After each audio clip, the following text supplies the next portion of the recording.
not really find what you probably expect.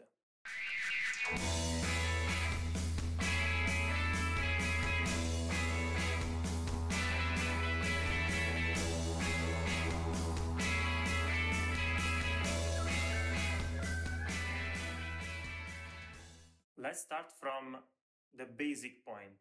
Style is something personal. But it's also true that it's always good to have a general reference, something you can always rely on. In this sense, we have in the Western world 3 main styles that are also probably the most known all over the world. Italian style, French style, British style. Useless to remember how lucky I feel about the fact that I was born, raised in the country of the style that I like the most. What a coincidence! Today let's analyze, let's observe the 3 styles in a generic way. I don't want to dig too much into details, it would take too much time honestly. So if you're interested, let me know and we will dig more into it. Plus remember that we are talking about style in general, including menswear, women's wear at the same time. So that's why we need to be generic.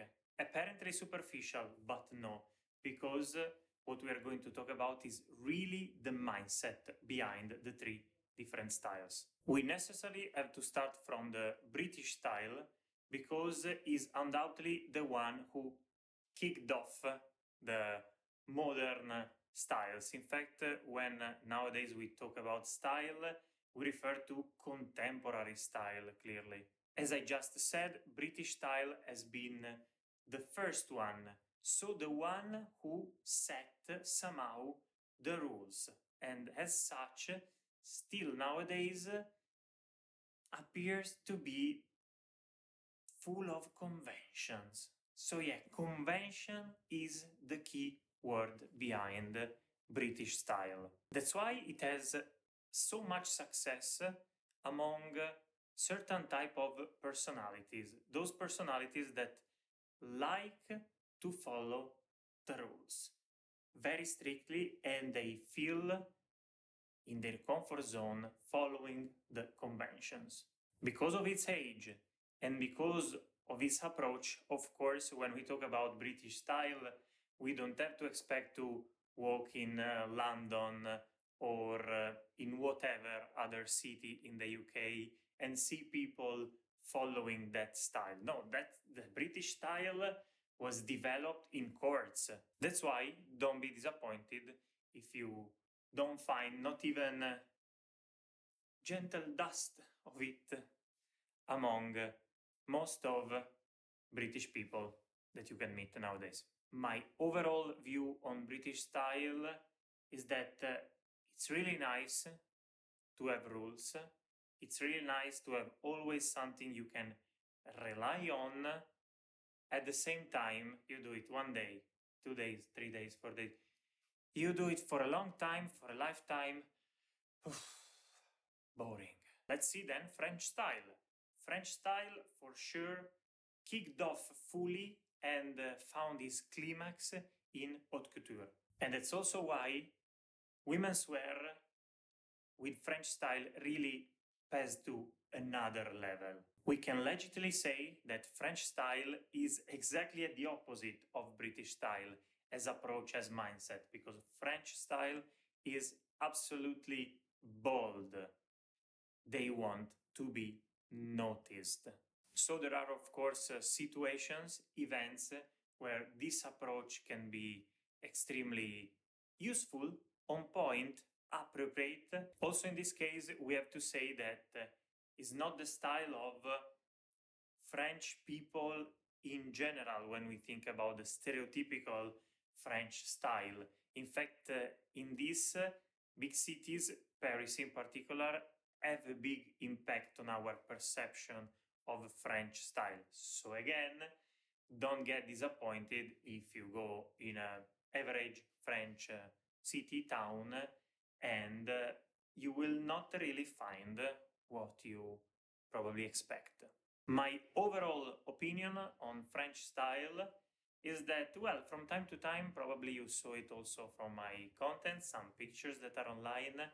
I like to play with some details of French style, but it's like when there is a food that you like a lot.